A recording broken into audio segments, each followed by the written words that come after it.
네, 오늘 채널장 2부로 다시 왔습니다. 최 기자입니다. 빠르게 고점 대비 100포인트가 빠졌던 코스피, 그러나 아주 저점 대비 30포인트가량은 끌어올린 1923 부근까지 오늘 올라왔습니다. 이제 모든 이동평균선이 바로 이 자리인 1950 정도의 수렴하는 차트가 그려지고 있는데요. 외국인이 5거래일 만에 선물해서 4,000계약 넘게 강하게 사주는 흐름이 오늘 나왔습니다. 비차익 중심의 매수세도 지수 상승에 도움이 되었는데 무엇보다 삼성전자, 현대차, 기아차가 환율 리스크가 약간 감아자 힘을 내준 덕을 톡톡히 모았습니다. 상대적으로 덜 빠졌던 코스닥은 오늘 탄력이 좀 떨어졌지만 아직은 괜찮다는 분석이 많았는데요. 오늘 코스닥에서는 바이오와 일부 LED 종목이 괜찮은 흐름이었습니다. 환율이 어제 20원 가까이 급등하더니만 오늘은 반 정도 10원 가까이 또 급락했대요. 환율 중가까지 챙겨 듣고 오겠습니다. 시황센터 나와주시죠. 네, 시황센터 김혜영입니다. 마감 시효광 살펴봅니다. 오늘 코스피 지수는 닷새 만에 반등 나서면서 상승세로 장마쳤습니다. 전날 하락 흐름 보였던 전차 군단이 오늘 반등에 나서면서 코스피 지수 역시 장 초반 1950선 회복했는데요. 이후 외국인 쪽에서 매도로 포지션 틀었지만 기관 쪽에서 꾸준한 매수 양상 보이면서 오늘 코스피는 1955선 다지기에 들어갔습니다. 이어서 오늘 코스피 마감 종가 살펴봅니다. 오늘 코스피 마감 종가는 0.84%의 오름세 보이면서 1955선에서 장마쳤습니다. 이어서 코스피 수급 상황 살펴봅니다. 오늘 코스피 시장에서는 기간만이 2,481억 원의 나홀로 매수 우위 나타냈습니다. 지수 상승을 견인 부추겨줬고요. 반면 개인과 외국인 쪽에서는 동반 매도 물량 출회한 하루였습니다. 이어서 코스닥 살펴보겠습니다. 오늘 코스피에 이어 코스닥 역시 닷새 만에 반등에 나서며 상승세로 장마쳤습니다. 큰 폭의 오름세를 나타내지는 못했지만 빨간불 켜며 장마친 모습인데요. 오늘 코스닥 마감 종가입니다. 0.23%의 오름세 보이면서 505선에서 장마쳤습니다. 이어서 코스닥 수급 상황 살펴봅니다. 오늘 코스닥 시장에서는 개인과 외국인이 동반 매수 우위 나타내며 지수 상승 부추겼습니다. 반면 기관 쪽에서는 217억 원의 매도 물량 출하하면서 추가적인 지수의 상승을 방해하는 모습이었습니다. 이어서 환율 살펴보겠습니다. 전일 급등세를 보이며 1,090원 선을 단숨에 돌파했던 환율, 오늘은 40전에 내림세 보이면서 장 출발했습니다. 이후 막판 들어서면서 더욱더 하락폭이 깊어진 모습인데요. 오늘 환율 마감 종가입니다. 11원에 내림세 보이면서 1,080원 선으로 돌아왔습니다. 오늘 환율은 1,082원 50전에 종가 기록했습니다. 이어서 코스피 시가총액 상위 종목 살펴봅니다. 대장주인 삼성전자 오늘 2%대의 강세 흐름 보였습니다. 외국인 쪽에서 강한 매수 우위 나타내면서 닷새 만에 반등 성공했는데요. 오늘 전일 대비 37,000원 오르며 140만 9천원에 종가 기록했습니다. 이어서 오늘 현대차 3인방 나란히 좋은 흐름 이어졌습니다. 전일 환율이 급등세 나타내며 원화 강세가 주춤한 모습 보이자 오랜만에 반등 나타났는데요. 현대차가 4%대의 강세 보이며 20만 7천원에 현대모비스가 3%대의 강세 흐름 이어지면서 오늘 27만 2,500원에 종가 기록한 모습입니다. 이어서 다음 장 살펴봅니다. 오늘 기아차 역시 5%대의 강세 흐름 지속했습니다. 5만 1,500원에 종가 기록한 모습이고요. LG화학이 오늘 1%대의 상승 흐름, 신한제조와 SK하이닉스의 경우 약 5합권에서 장마쳤습니다. 이어서 코스닥 시가총액 상위 종목 살펴봅니다. 대장주인 셀트리온이 3%대의 강세 흐름 보이며 25,600원에 종가 기록했습니다. CJ 오쇼핑이 1%대의 하락 흐름 보이며 27만 9,500원에 종가 기록한 모습이고요.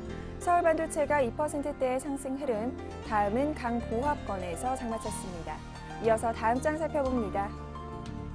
오늘 CJ E&M이 3%대의 하락 흐름 이어졌습니다. 전일 신고가를 나타냈지만 최근 급등에 따른 피로감 나타내며 낙폭 깊어진 모습인데요. CJ E&M은 오늘 전일 대비 1,250원 밀리면서 33,750원에 종가 기록했습니다. 이어서 GS홈쇼핑과 포스코 ICT가 1%대의 하락 흐름, 젠백스가 주당 500원씩 밀리면서 34,000원에 종가 기록한 모습입니다.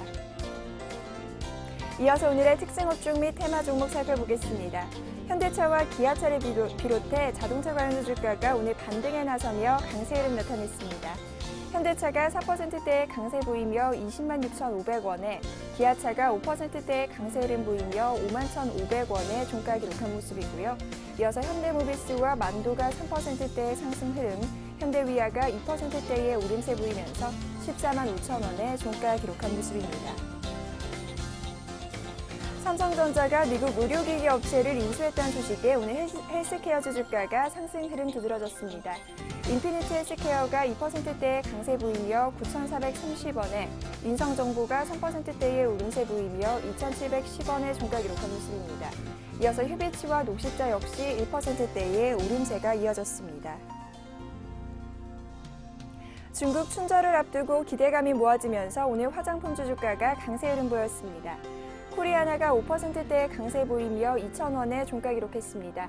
이어서 한국콜마가 8%대의 급등 양상 보이면서 13,700원에, 에이블 CNC 역시 4%대의 강세 보이며 76,300원의 종가 기록한 모습이고요. 이어서 한국콜마홀딩스 역시 8%대의 급등세 보이면서 13,700원의 종가 기록한 모습입니다. 전일 큰 폭의 하락 흐름 보였던 컴투스와 게임비를 비롯해 오늘 모바일 게임주 주가 약세 흐름 이틀째 이어졌습니다. 실적 부진에 대한 우려감이 강하게 들어왔기 때문인데요. 컴투스가 2%대의 내림세 보이며 39,350원에, 위메이드가 2%대의 내림세 보이며 35,600원의 종가 기록한 모습입니다. 이어서 YD 온라인이 4%대의 하락 흐름 보인 하루입니다. 안철수 신당 창당 가능성이 불거지면서 오늘 안철수 테마주 주가가 급등세 이어졌습니다. 안내비 8%대의 급등 양상 보이며 56,000원의 종가 기록한 모습입니다. 이어서 써니전자와 미래산업이 상한가 도달한 모습이고요. 이어서 우성사료가 11%대의 급등 흐름으로 전일 대비 455원 올라 4,370원의 종가 기록했습니다. 이어서 오늘 실적 발표한 종목들 살펴보겠습니다. 먼저 LG생명과학입니다.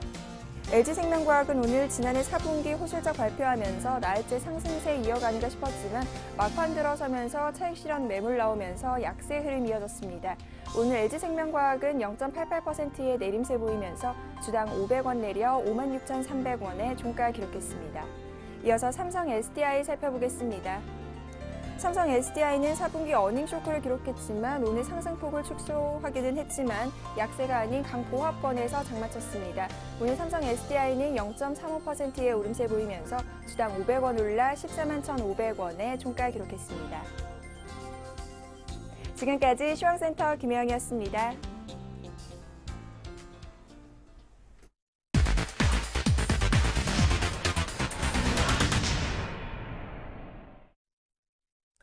네, 반드시 올라야 되는 날 올랐다는 분석이 있는데요. 오늘 종가는 코스피 기준 1955.96이었습니다.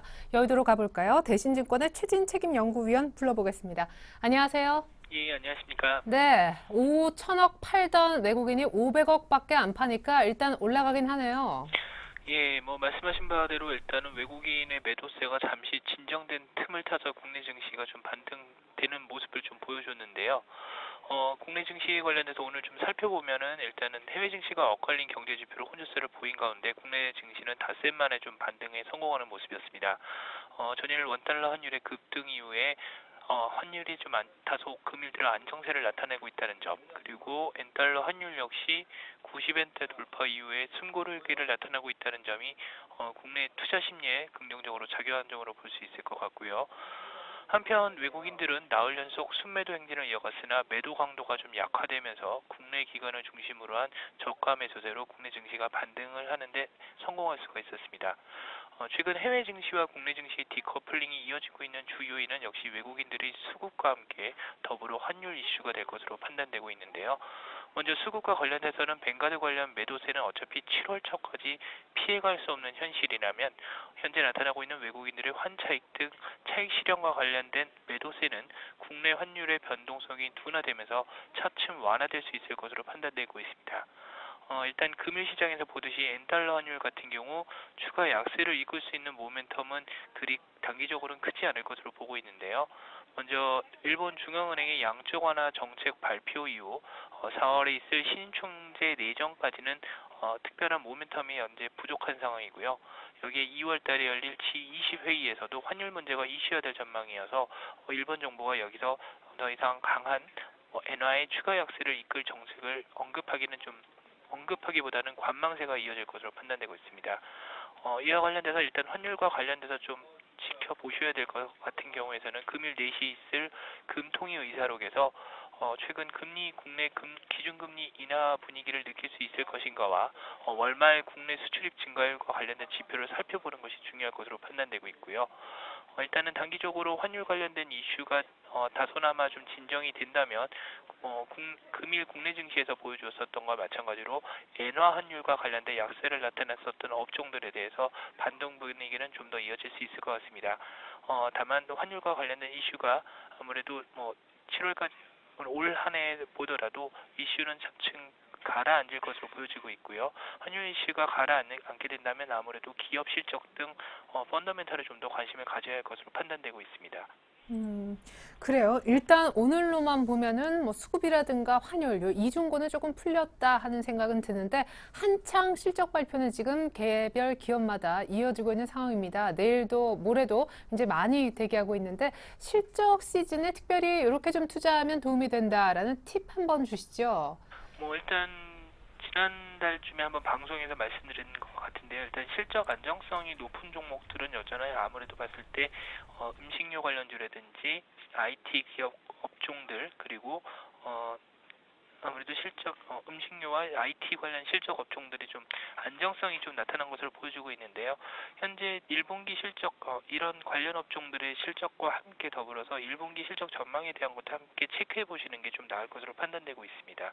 네. 그럼 앞으로 이렇게 소위 순환매는 계속 이어지는 겁니까? 금융, 또 최근에 건설, 그 다음이 또 뭘까 궁금한데 오늘 일단 또 그런 악재가 좀 해소되면서 전차가 다시 한번 갔잖아요. 예. 예. 일단 현재로서는 순환매 장세가 좀 이어지고 있는데 사실 시장을 먼저 선단하기가 상당히 어려운 상황이기 때문에 현재에서 순환매 강세를 좀 미리 예측하기는 조금 힘들 것 같습니다. 예. 하지만 순환매는 계속 실적 관련해 이어질 듯한 분위기죠. 대신증권의 최진 책임연구위원과 함께했습니다. 감사합니다. 예, 감사합니다. 네, 특별히 오늘 4시에 우리 올해 첫 금통위 때 어떤 얘기들이 있었는지 그 기록들을 담아놓았던 의사록이 공개된다고 얘기해 주셨습니다. 약 한 50분 정도 뒤에 의사록 볼 수가 있겠네요. 자, 이번엔 오늘장 수급 분석을 한번 들어보려고요. 샘플러스 로즈스타 클럽으로 가죠. 이상로 전문가님 연결합니다. 안녕하세요. 네, 반갑습니다. 이상로입니다. 네, 외국인의 현물 쪽의 매도도 거의 오늘 없어졌고 무엇보다 선물에 4,500계약 이상의 매수. 이게 한 5거래일 만인 것 같은데요. 예, 맞습니다. 일단 외국인의 선물부터 좀 말씀을 드려야 될 것 같은데요. 외국인의 선물 같은 경우에 어제까지 3조 5천억 가량이 누적으로 매도세 어느 정도 집중되어 있었습니다. 하지만 오늘 5천 계약 넘게 순매수가 유입이 되면서 그런 부분 자체가 잠시나마 좀 해소되는 국면이 왔고요. 대신 현물에 대해서는 여전히 매도세를 보였습니다. 하지만 오늘의 우리나라의 에이스는 바로 기관이었죠. 기관의 매수세 자체가 긍정적으로 유입이 되면서 오늘 시장을 이끌었다고 보시는 게 좋겠고요. 그래서 오늘 오랜만에 하하호호 웃으면서 1% 넘는 성과가 좀 나타났습니다. 수급적인 부분으로 우리가 한번 자세하게 한번 살펴보시면요. 일단 외국인의 매도세는 여전히 집중된 와중에 일단 금융업과 건설업에 대해서는 여전히 매수세를 보이고 있습니다. 그리고 우리가 특히 금융업에 조금 집중을 하셔야 될 것 같은데요. 외국인은 계속적으로 금융업에 대해서 순매수를 유지를 하고 있거든요. 그런 부분을 우리가 좀 더 파악을 하시고 금융업이 언젠가 조만간 이제 턴이 되어서 추세적인 반등이 오면 그때는 우리가 장기적인 모멘텀을 따라서 따라가는 전략이 조금 필요하겠구나라는 생각을 좀 하시면 좋을 것 같고요. 그리고 기관 같은 경우에는 오늘 운수장비 업종 그리고 전기전자 업종에 대해서 낙폭과대였죠. 이 부분에 대해서 상당히 큰 매수세가 들어왔습니다. 그만큼 지금 시장 자체가 상당히 아팠습니다. 그리고 오늘이 상당히 중요한 날이었고요. 그래서 우리가 업종 차트로 한번 같이 보시면요. 일단 제가 보고 있는 게 지금 주봉상의 화면인데요. 보시다시피 제가 앞서서 앞에 구멍이 지금 3군데가 뚫려 있다고 말씀을 드렸었는데 그 구멍 자체를 두 번째 구멍에서 메꾸면서 아직까지도 추세적인 자리에서 오늘 기관이 다시금 끌어올려주는 모습이 나타났습니다. 그 말은 아직까지 추세 자체는 죽지 않았다고 우리가 조금 보시는 게 좀 좋겠고요. 그래서 아직까지 탈동조화라든지 아니면 디커플링 현상 같은 경우에는 당분간은 일단은 기술적 반등으로 인해서라도 추가적인 상승이 좀 가능한 구간이 아닌가 그렇게 좀 말씀드리겠습니다. 그리고 내일 같은 경우가 상당히 중요한데요. 내일에 산업생산지수가 발표가 되고, 그리고 1일 같은 경우에는 무역수지가 발표가 됩니다. 그 부분은 우리가 조금 더 주목을 하셔야 될 것 같아요. 그래서 지금은 분명히 다시 한번 반등이 올 자리에서 반등이 분명히 나왔습니다. 하지만 지금부터 중요한 거는 여기에서 실적적인 부분은 우리가 외국인에게 어필을 못했는데 대신에 경제 지표라도 어필을 할 수 있느냐, 그게 일본과의 싸움이 되지 않겠나, 그렇게 좀 정리를 해드리겠습니다. 이어서 코스닥에 대한 수급적인 부분을 우리가 조금 체크를 한번 해보겠습니다.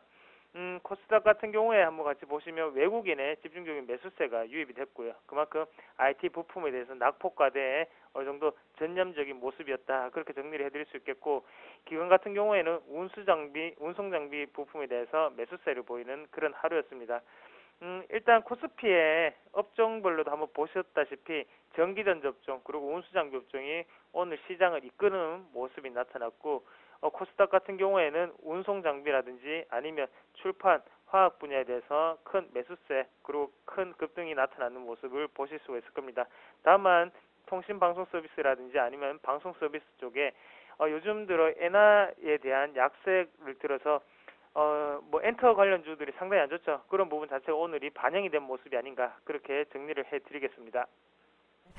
자, 무엇보다 오늘 전차군단의 약진이 좀 돋보였던 날이기도 한데 이런 분위기 속에서 실적도 내놓고 자사주 매입 얘기까지 있어서 큰 폭으로 오른 종목도 있다면서요. 개별주 오늘 특징주 소개 부탁드리죠. 예, 삼성전자나 아니면 현대차, 기아차, 자동차 관련주는요, 워낙 또 제가 많이 했었고, 그리고 저 아니라도 오늘 말씀을 해주실 분들이 시청자분들에게 상당히 많을 거라고 좀 생각을 하고요. 나머지 종목군들을 좀 말씀을 드리겠습니다. 일단 제일기획이라는 종목군을 좀 말씀을 드리겠는데요. 제일기획이 오랜만에 큰 폭의 상승세를 보였습니다. 이때까지 상당히 지지부진한 모습이 나타났었고요. 계속적인 박스권을 유지를 하다가 오늘 돌파하는 모습이었는데요. 그만큼 지금은 체린 앵커님 말씀을 하셨던 것처럼 오늘 자사주 매입 소식 그리고 실적에 대한 어닝 실적 발표가 있었죠. 그런 부분 자체가 외형 성장이 좀 더 확대가 됐구나. 그리고 자사주로 매입을 함으로써 좀 더 추가적인 안정적인 발판이 마련이 됐구나라는 투자 심리를 회복하는 계기가 좀 발생을 했다고 보고요. 현재 광고 경기가 상당히 안 좋습니다. 광고 경기가 상당히 부진에도 불구하고 삼성전자의 공격적인 마케팅 그리고 해외 중국이라든지 미국의 업체 같은 경우에도 인수를 했죠. 그런 부분 자체가 제일기획에는 좀 더 2012년보다는 2013년에 대한 기대감이 아직까지 작용하는 그런 하루가 아니었나, 그렇게 정리를 해드리겠고요. 일단은 지금 우리가 한번 보셔야 되는 시점이 21선을 좀 손절선으로 좀 대응을 하시면서 일단 매수 타이밍을 좀 잡으시는 게 좀 좋을 것 같아요. 그만큼 지금은 일단 자사주 매입이라든지 실적적인 부분 자체가 이슈가 되어서 가기 때문에 이런 분위기라면 박스권 상단까지도 쉽게 올라갈 수 있는 흐름이 나타날 수 있습니다. 대신에 우리가 매수가를 잡는다면 21선 부근에서 잡고 21선 부근에 21선이 이탈하는 과정에는 우리가 매도세로 일관을 하는 그런 모습이 조금 필요하다고 말씀을 드리겠습니다. 추가적으로 이어서 루미마이크로라는 종목을 말씀을 드릴 건데요. LED 업종이죠. LED 업종인데 오늘 이렇게 강세를 보였던 이유는 두 가지를 들 수 있겠습니다. 첫 번째는 LED 업황에 대한 기대감, 그리고 두 번째는 바로 실적 개선이란 부분인데요. 지금 보시다시피 2년 내에서 4,000원을 넘는 자리는 2년 내 처음이죠. 처음이고 지금 같은 경우에 큰 시세를 자체를 하단에 보시더라도 거래량은 동반하면서 올라가는 모습이 좀 특징적이지 않나, 그렇게 좀 말씀을 드리겠고요. 그래서 우리가 주봉상으로 어느 정도 매매 타이밍을 한번 잡아보신다면요. 현재 자리에서는 어느 정도 마음고생을 할 수 있겠지만 우리가 추가적인 상승 탄력은 제가 볼 때는 5,000원까지는 올라갈 수 있는 자리라고 말씀을 드릴게요. 일단 오늘 상당히 확산이 되는 양상을 나타냈습니다. 하지만 어느 정도의 우리가 눌림목 공략을 좀 통해서 5,000원까지 쉽게 갈 수 있는 자리니만큼 한번 리스크 관리를 감내를 하시고라도 들어가실 분들은 지금이라도 들어가시면 5,000원까지는 무리 없이 달성할 수 있지 않겠나, 그렇게 정리를 해드리겠습니다. 저 시간이 좀 남았는데요. 마지막으로 에이블 CNC라는 종목을 좀 말씀을 드리겠습니다. 우리나라의 설과 추석이 있다면 중국에는 바로 춘절과 고칭제가 있겠죠. 그래서 고칭제는 지나갔고요. 그리고 작년이었고 앞서 이제 2월 9일부터 15일까지는 춘절입니다. 춘절인데 중국의 설은 상당히 깁니다. 우리나라 같은 경우에도 민족의 대이동이라고 하지만 중국 같은 경우에는 정말 글로벌 대이동이죠. 그만큼 인구가 워낙 많다 보니까 상당히 긴데요. 우리나라도 당연히 설 때는 소비가 활발하게 일어나다시피 중국에서는 그때 소비가 상당히 활발하게 일어나는 시기죠. 거기에 대해서 지금은 여러 가지 지금 시장에 모멘텀이 없다 보니까 중국적인 이슈에 대해서 엮어가려는 움직임이 상당히 많습니다. 그중 하나가 화장품주라고 좀 말씀을 드릴 수 있겠는데요. 화장품주 같은 경우에도 우리가 한번 보시면 상당히 큰 폭의 하락 뒤에 다시 한번 더 반등도 크게 나왔습니다. 하지만 지금 다시 눌러오는 모습이고요. 그래서 지금 120에서는 버티는 모습은 긍정적이라고 말씀을 드릴 수가 있겠지만 우리가 중요한 거는 과연 이게 추세적인 반등인지 그렇게 말씀을 드리기에는 아직까지 조금 부족한 면이 있다고 정리를 해드릴게요. 왜 그런 말씀을 드리냐면 하단에 보시더라도 거래량이 상당히 많이 일어났다는 모습을 보실 수가 있을 건데 이 거래량에 대한 차익 매물이 1차적으로는 진행이 됐습니다. 하지만 현재 여기에서 다시 추가적인 상승을 하려면 그만큼 위에 있는 부분 자체는 어느 정도의 저항 구간으로 작용을 할 수 있다는 거죠. 그만큼 하단에 있던 물량 자체도 한 번 더 뿜어져 나올 수 있겠고요. 그럼 우리가 일단은 지금 자리보다는요 매수권으로 만약에 잡으시려면 21선 돌파 시점 그러니까 78,000원 자리를 돌파하는 것을 보고 우리가 공략을 하시는 모습이 좀 더 낫지 않겠나 그렇게 좀 말씀을 드릴게요. 그만큼 화장품주 같은 경우에는 상당히 고평가가 되어 있는 국면이기도 하고요. 하지만 기대감은 상당히 높고요. 그런 부분이 있기 때문에 수급적인 부분이 더욱더 중요하다고 생각을 합니다. 그렇기 때문에 우리가 21선을 돌파하는 걸 보고 그때 한 번 더 다시 제가 말씀을 드리도록 하겠습니다. 당분간은 사지도 팔지도 마셨으면 좋겠습니다. 네, 루미마이크로 아까 얘기하신 것이 좀 인상적이어서요. 1월 달에 얼마나 올랐나 보니까 50% 급등했더라고요. 이 종목이 5,000원까지는 문제없다라고 하시니 눌림목이라고 얘기해 주시지 마시고 신규 매수가를 딱 좀 찝어주시면 어떨까요? 너무 싸게 잡으려고 하다가는 매수 자체가 어렵겠는데요. 예. 일단은 벌써 또 구멍이 또 3개가 뚫렸습니다. 제가 30에 대해서 상당히 집착을 하는 편인데요. 우리가 코스피가 30이 일어났을 때 하락이 2000포인트 넘고 하락이 상당히 하락폭이 1930포인트까지 내려왔었죠. 지금 같은 부분에도 제가 지금 자리 4,000원 위에서는 조금 힘들 것 같고요. 대신에 분할 매수 관점으로 접근하셔서 3,900원부터 하단에 있는 3,650원까지 분할 매수로 5번 끊어서 사는 전략이 조금 좋을 것 같습니다. 그래서 호가를 2개씩 건너뛰면서 매수가 자체를요. 3,800원 정도로 조금 맞추시는 전략이 조금 좋을 것 같아요. 그래서 이 갭 자체가 어느 정도는 한 번쯤 메꿔질 수 있거든요. 하지만 이 갭을 다시 한 번 더 지켜준다면 그만큼 강한 흐름이 나타날 수 있기 때문에 그때는 홀딩 또 한 번 더 홀딩하는 전략이 필요할 것 같습니다. 네, 아무리 강한 종목도 비싸게 사면 일단은 뭐 접고 가게 되는 셈이죠. 4,000원 이상에서 사시면 조금 비쌀 수 있으니까 3,900원 아래쪽으로 해서 분할 매수 해보시면 좋겠습니다. 루미 마이크로 대응법까지 앞선 수급 분석도 잘 들었습니다. 이상로 전문가님 감사합니다. 네, 고맙습니다.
네, 이번 순서는 내일장 전략을 미리 세워보는 내일장 다이렉트 전략 시간입니다. 두 분의 전문가 함께 할 텐데요.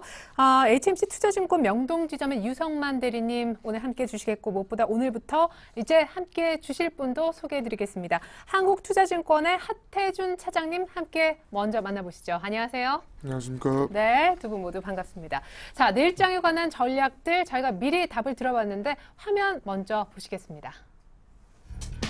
자, 내일장 다이렉트 전략, 주식 사도 좋을지. 오늘 일단 반등 주고 1950선에 온 시장인데요. 종목 선정 기준을 특별히 갖고 계신지 여쭤봤고, 마지막으로 어떤 종목을 사면 좋을지 종목도 공개해달라고 요청을 드렸습니다. 자, 먼저 우리 하태준 차장님의 답변부터 볼까요? 아직은 관망하자라고 하셨고, 유성만 대리님은 바닥권에 이제 온 것 같다 시장이, 그런 분석 주셨습니다.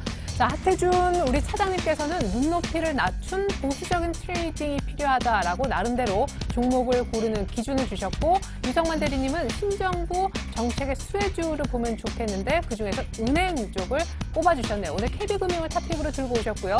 하태준 차장님은 오뚜기라는 종목을 내일장 사보면 어떨까 의견을 내실 것 같습니다. 자, 먼저 유성만 대리님의 의견부터 한번 들어보기로 하죠. 지난주에 시장은 박스권일 것이다 라고 하시면서 이제 소비주 중국 관련해서 추천 주셨었는데, 의외로 약간 박스권까지 뭐 깨고 밀리다가 조금 올라오는 그런 양상. 뭐 오늘에서야 이제 다시 이제 박스권의 한 바닥 정도로 보이네요. 예, 그렇습니다. 아무래도 이렇게 외국인 그 뱅가드발 매도 물량이 아무래도 좀 더 파급 효과가 제가 생각했던 것 이상으로 좀 매우 컸다고 생각할 수가 있습니다. 오늘 그나마 좀 기술적 차원에서의 반등이 나왔는데요. 네.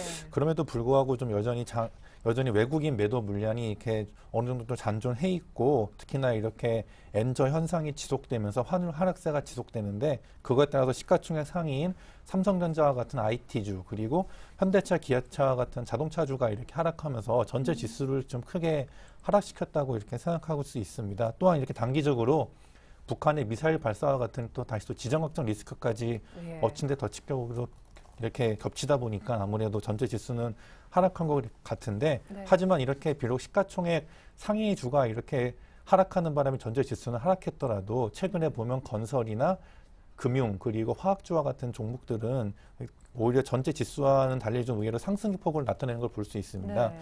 전 따라서 좀 이렇게 좀 저는 이번 한 주는 전체 지수 방향성보다도 이렇게 업종을 좀 구분해서 차별화돼서 접근하는 것이 어떤 걸 저는 이렇게 보고 있습니다. 예.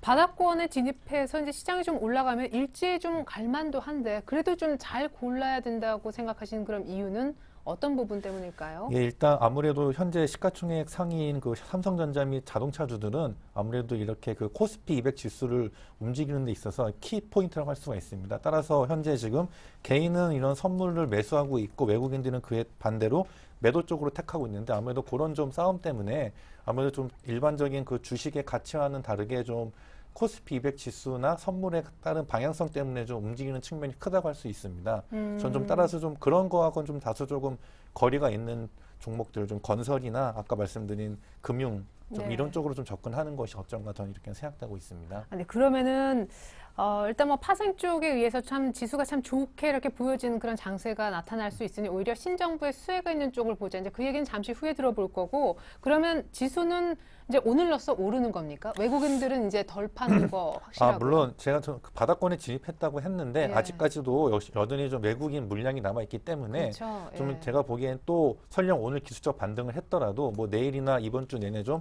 다시 또 한번 크게는 1920선 후반 정도까지도 한번 다시 좀 되밀릴 수도 있다고 생각합니다. 따라서 예. 좀 제가 앞으로 이번 주에 트레이딩 방향은 전체 지수보다도 전체 지수, 즉 이렇게 코스피 200이나 시가총액이나 아니면 이런 그 대형주보다도 좀 이렇게 그런 삼성전자나 자동차를 제외한 그 외에 좀 종목적으로 접근하시라고 하는 게 좋지 않나, 이렇게 저는 추천드리고 싶습니다. 네, 오히려 너무 시총 비중이 높은 대형주는 오히려 조금 피해가 있는 게 더 유리할 수도 있다.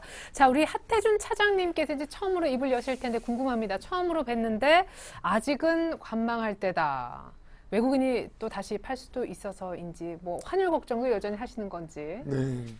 뭐 최근 들어서 어제만 하더라도 미국 내구재 주문이 제법 잘 나왔습니다. 그리고 해외 증시 움직임은 상당히 양호했음에도 불구하고 국내 증시는 일정 수준 디커플링 현상을 보여왔죠. 그 과정 속에서는 결국 크게 두 가지 요인이라고 볼 수 있겠는데요. 환율과 관련된 부분과 함께 아무래도 외국인 수급이 좀 약해졌기 때문이라고 볼 수가 있을 것 같은데요. 최근 들어서 오늘 같은 경우는 보니까 외국인이 오랜만에 한 5거래일 만에 좀 선물 순매수를 했고 또한 삼성전자가 반등을 하면서 일단 단기 낙폭과대에 따른 기술적 반등에 성공을 하긴 했습니다. 그렇지만은 이제 방금 말씀드린 바와 같이 환율이 최근 조금 이제 안정을 찾는 모습을 보이긴 했습니다만은 이게 추세적으로 안정을 찾을지에 대해서는 조금 더 지켜봐야 될 문제라고 볼 수가 있겠고요. 네. 오늘 선물 매수에 비해서는 현물 쪽의 그런 동향은 그렇게 강하지 못했습니다. 따라서 아직까지 외국인들이 전격적으로 본격적으로 다시 좀 매수 쪽으로 기울었다고 보기에는 다소 좀 시기상조일 가능성이 있기 때문에 네. 아직까지는 조금 관망세를 취하는 것이 더 낫지 않을까라는 말씀을 드려보겠는데요. 요즘 같은 경우 참 매매하시기 굉장히 어려운 장이기 때문에 너무 서두르시는 것보다는 조금 더 추이를 보시면서 비중 조절을 하시는 게 더 바람직하지 않을까 생각이 되겠고요. 단기적으로는 1970에서 90선 정도가 또 저항대가 될 가능성이 있기 때문에 이러한 중단기 하락 추세를 상승으로 전환시키기 전까지는 적지 않은 시간이 필요할 수가 있다고 봅니다. 따라서 속된 말로 지금 같은 경우는 솔직히 사기도 파기도 애매한 장일 수가 있기 때문에 조금 보수적으로 대응하셔도 큰 무리가 없지 않을까라는 말씀을 드려보겠습니다.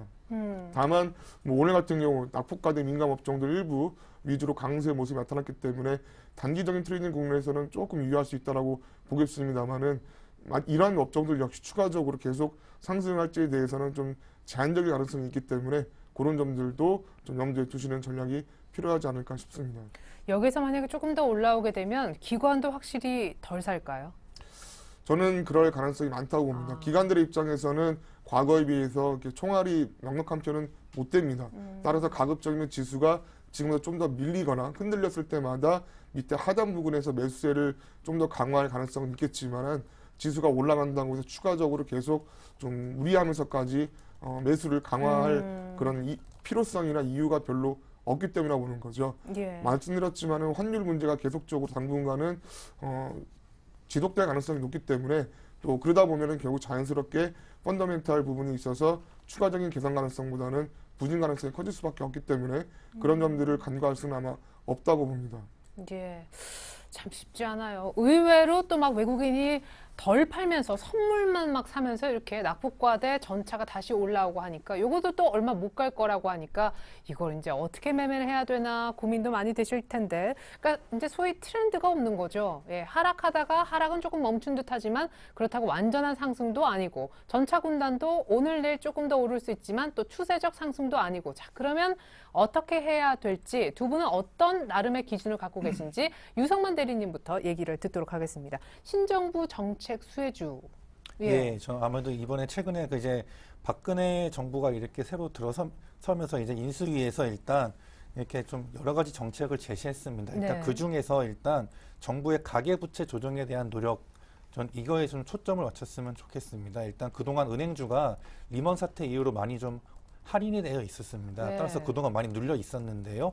이제 좀 비로소 이렇게 정부의 이런 본격적인 좀 가계부채에 대한 조정 노력에 따라서 또 기본적으로 자산 성장의 모멘텀이 부각되고 그에 따라서 그동안 많이 눌려 있던 은행주들이 네. 다시 한번 이렇게 모멘텀을 받지 않을까 생각하고 있습니다. 물론 그 4분기 실적은 좀 다소 저조할 것으로 보이지만도 이미 4분기 실적에 대한 것은 이미 주가에 기반영되었기 때문에 네. 거기에 대한 걱정은 크게 안 하셔도 될 것 같고요.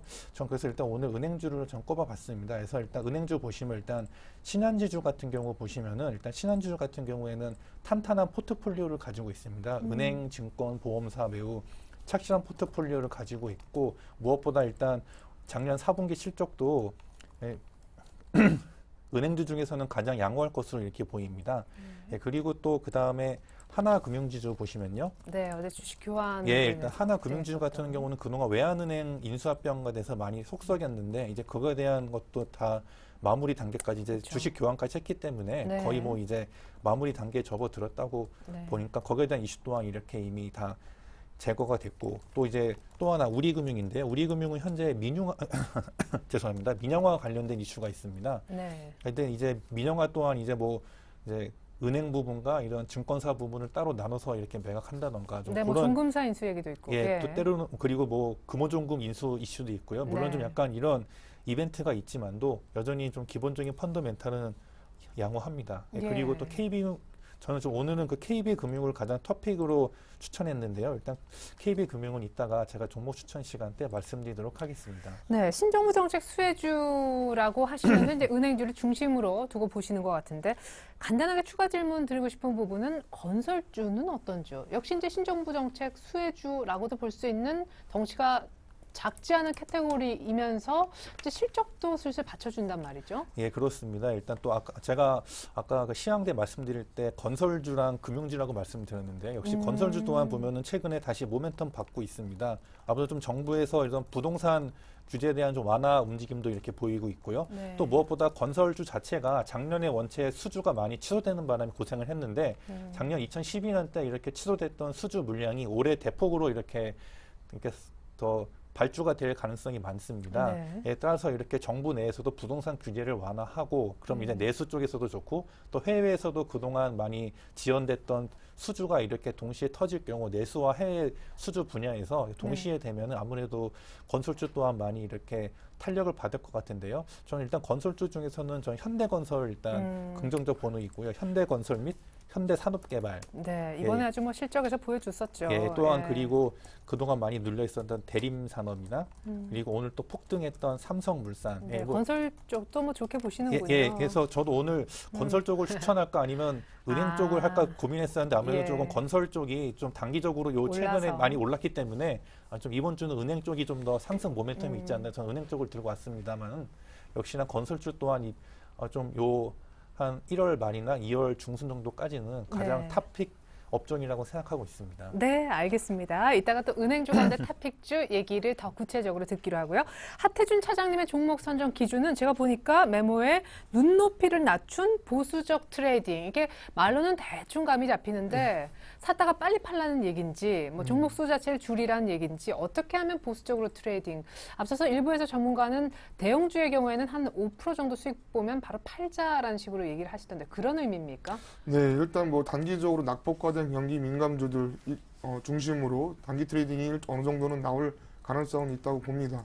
결국 이제 그런 부분 관련해서 말씀드리면은 당분간은 좀 목표 수익을 낮게 그리고 보유 기간을 짧게 가져가는 좀 압축된 단기 매매 트레이딩은 필요할 것으로 보여지는데요.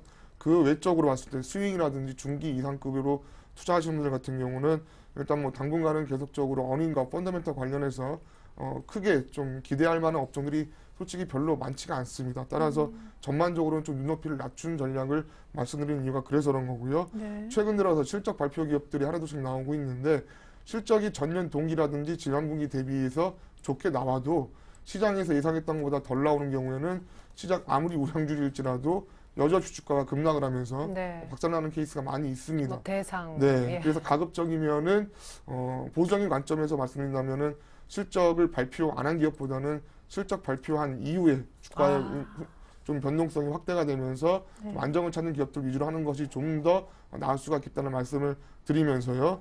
또한 이제 실적이라든지 주가 변동성 자체가 전통적으로 크지 않은 상대적으로 변동성 자체가 좀 크지 않은 기업들 위주로 하시는 것이 그나마 좀 마음 편할 수 있는 투자가 당분간은 되지 않을까라는 말씀을 드려보는데요. 꼭 그렇지 않는다고 할지라도 단기간에 일단 먼저 선 조정을 받은 이후에 뭐 첫 번째나 두 번째 반등을 시도하는 그런 종목들 위주로 접근하시는 방법을 말씀을 드려보겠고요. 뭐 업종별로 봤을 때는 솔직히 경기 민감 업종 중에서는 삼성전자 같은 종목 빼놓고는 펀더멘털이 있어서 좀 어느 정도 좀 불확실성이 적은 쪽이 많지가 않습니다. 뭐 요즘 들어서 민감 업종들이 한둘씩 올라오지만은 그 업종들이 대부분 작년과 최근까지만 하더라도 펀더멘털이 굉장히 부진해서 주가가 많이 빠졌던 업종들이기 때문에 따라서 그런 업종들이 단기적으로 어느 정도 선방할 수 있겠습니다만은 상승 부분에 있어서는 제한적인 상승에 그칠 가능성이 많다는 점을 염두에 두신 전략을 말씀을 드리는 거고요. 아까 이제 말씀드렸던 부연 설명 드린다면은 좀 경기 방어적인 섹터에 좀 가까운 그런 업종이라든지 또 환율과 관련해서 또 하락을 했을 때 수혜를 볼 수 있는 가능성 있는 그런 쪽들 위주로 접근하시는 것이 좋지 않을까라는 말씀 드려보겠는데요. 뭐 그런 쪽들이 여러 가지 있겠습니다만은 뭐 뭐 하나투어 같은 여행주라든지 아니면은 최근 들어서 뭐 대상을 비롯한 일부 음식료 그 기업들의 주가가 조금 흔들리고 실적이 못 나온 건 사실입니다만은 그래도 향후에 봤을 때는 상대적으로는 좀 선방할 가능성이 또 있는 쪽이 그쪽들이기 때문에 일부 음식료나 제약 이런 쪽들 관심 가져보시는 것도 괜찮지 않을까 말씀드려보겠습니다. 네, 무엇보다 굉장히 중요한 팁을 주신 거는 아예 실적을 발표 안 한 기업보다 실적이 아예 나와버린 그런 기업을 보는 것이 조금 더 안정적으로 투자를 할 수 있는 방법일 것 같습니다. 이 실적 시즌 분위기 속에서는요. 왜냐면 안 나오면 불안하잖아요. 이게 어떻게 나올까? 자, 유성만 대리님의 뭘 살까요? 한 종목 지금부터 공개하실 겁니다. 사실은 공개를 이미 하셨죠? KB금융. 예, 그렇습니다. 예. 저는 오늘 KB금융을 추천드리려고 봤습니다. 일단 왜 KB금융이냐면요. 일단 업종 대장주로서 일단 장점이 있습니다. 네. 역시나 업종 매매할 때는요. 그 해당 업종의 대장주를 매매하는 게 가장 기본적인 저는 방법이라고 생각합니다. 그래서 일단 KB금융 기본적인 뭐 은행 부분에서는 뭐 타의 추종을 불허하고요. 뭐 증권사나 뭐 카드사, 보험사 여러 가지 포트폴리오가 잘 갖춰져 있습니다. 또한 그 작년에 그 대손충당금 관리에 있어서 좀 안정적으로 일단 관리를 했고 또 판관비 부분에 있어서도 좀 관리 잘했기 때문에 일단 재무적 측면에서도 상당히 좀 이렇게 악재 요인들이 많이 제거가 됐습니다. 또한 그리고 수급 보시면요. 일단 KB금융 보시면 최근에 전체적으로 외국인 다 매도 일색이었는데요. 오히려 KB금융 보시면 1월 16일부터 해서 오늘까지 외국인들이 매수로 이렇게 일관이 있습니다. 네. 얘도 그만큼 이렇게 외국인 매도 장세에 오히려 매수를 했다는 건 그만큼 외국인 또한 KB금융에 대한 가치를 인정하고 있다는 거고요. 네. 또한 그 연기금 또한 좀 이렇게 보유량을 점차 늘려가면서 아무래도 이렇게 은행주의 가장 대표적인 이런 안정적인 주식으로서 그 가치를 인정받고 있습니다. 네. 또한 그 무엇보다도 또 그리고 원화 강세에 있어서도 수혜주인데요. 아무래도 그렇죠. 원화 강세가 될수록 은행의 자산이 이렇게 증대하고 반대로 또 이렇게 현재 원화 강세 때문에 IT나 자동차 같은 수출 경기 민감주들은 하락하는 방면에 오히려 이런 내수주의 안정성을 갖춘 은행주 이런 메리트가 점점 더 부각되고 있습니다. 네, 뭐 차입할 때도 유리하겠죠. 최근에 일단 외국인들 때문에 시장이 고생스러운데도 그런 외국인들이 KB금융을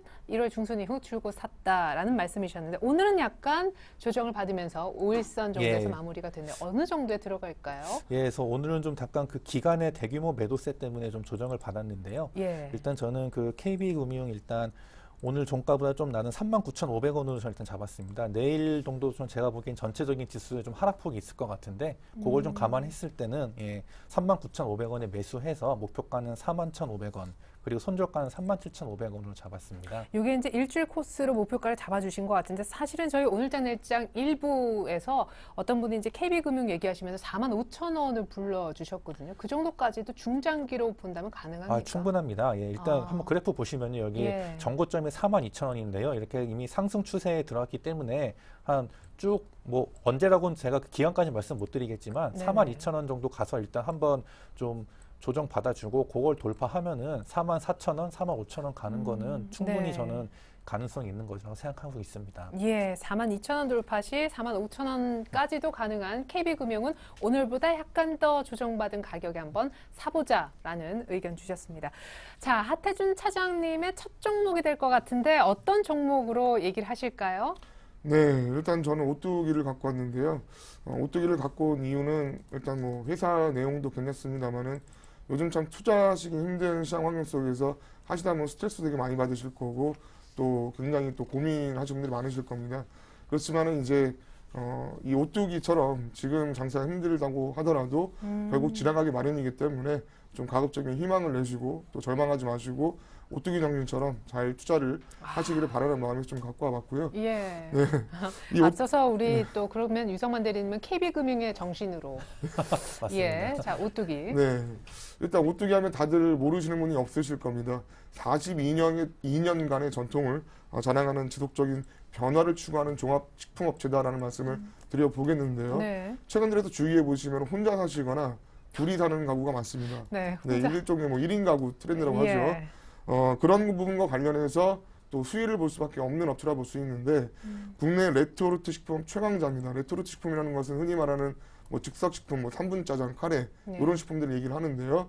이쪽 분야의 MS가 국내 80%에 육박을 합니다. 네. 따라서 지금 뭐 국내 인구 소비 트렌드를 본다면 중장기적으로 또 완만하게 수혜를 볼 가능성이 되게 높은 기업이다라는 점이 특징이고요.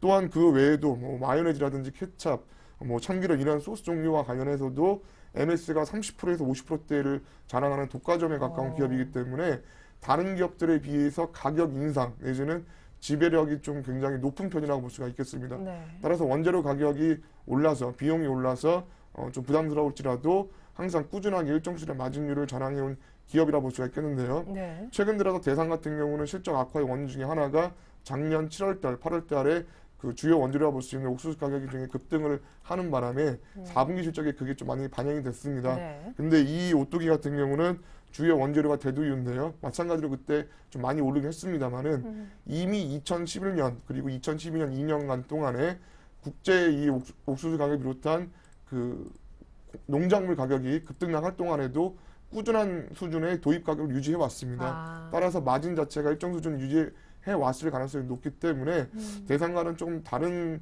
모습을 보일 가능성이 좀 높겠다라는 정도 말씀을 드려보겠고요. 네. 또한 요즘 들어서 신제품 분야, 뭐 냉동식품 쪽과 함께 업소용 식자재 쪽으로 진출을 했는데 최근 들어서 그쪽이 공급이 양호하게 잘 이루어지고 있습니다. 네. 따라서 물론 오뚜기라는 주식이 좀 단기 트레이딩이라든지 뭐 데이 트레이딩 하시기는 조금 안 맞을 수 있겠지만은 그래도 꾸준하게 관심을 가져보실 만한 종목 그리고 목표 수익률을 낮게 잡으신다면은 충분히 해볼 만한 종목 중에 하나로서 알고 계시면 좋지 않을까 하는 말씀 드려보겠습니다. 네, 뭐 곧 잘하면 라면 값을 일제 올릴 수도 있다. 뭐 이런 모멘텀도 나올 수 있는 종목인데 어느 정도 가격대 진입해 보면 좋을까요? 네, 일단 뭐 오늘 종가 같은 경우도 무리가 없겠습니다만은 뭐 차트상으로 봤을 때 최적의 가격은 종가 기준으로 봤을 때 21선 가격이라 볼 수 있는 23만 8천 원대 안착하는 모습이 가장 좋은 타임이라 볼 수가 있겠고요. 네. 아니면은 지금 보이시는 61선이라든지 시장이 만약에 추가적으로 변동성이 커졌을 때 혹시 이제 120선 찍고 반등하는 모습이 나올 때마다 분할 매수 관점으로 대응을 해보시면 좋지 않을까 하는 말씀 드려보겠고요.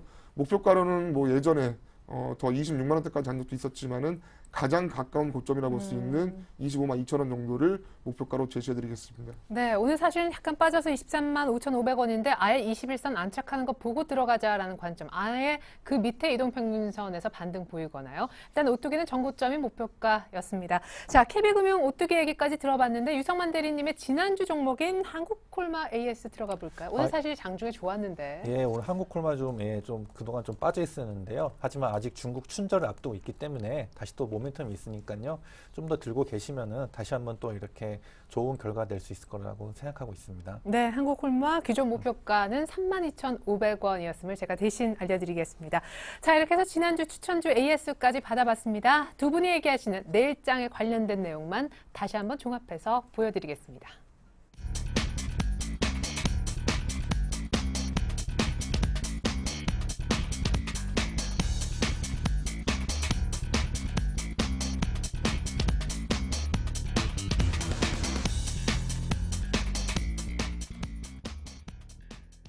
네, 지금까지 도움 말씀 주셨던 유성만 대리님 그리고 오늘 처음 함께 주신 우리 하태준 차장님과는 인사 나누겠습니다. 감사합니다. 수고하셨습니다. 감사합니다. 네, 자 이상으로 오늘장 일장 2부 마치겠습니다. 오늘 밤 결과는 안 나오겠지만 FOMC 회의 첫날이니까 이 점 관심 갖고 지켜봐 주십시오. 고맙습니다.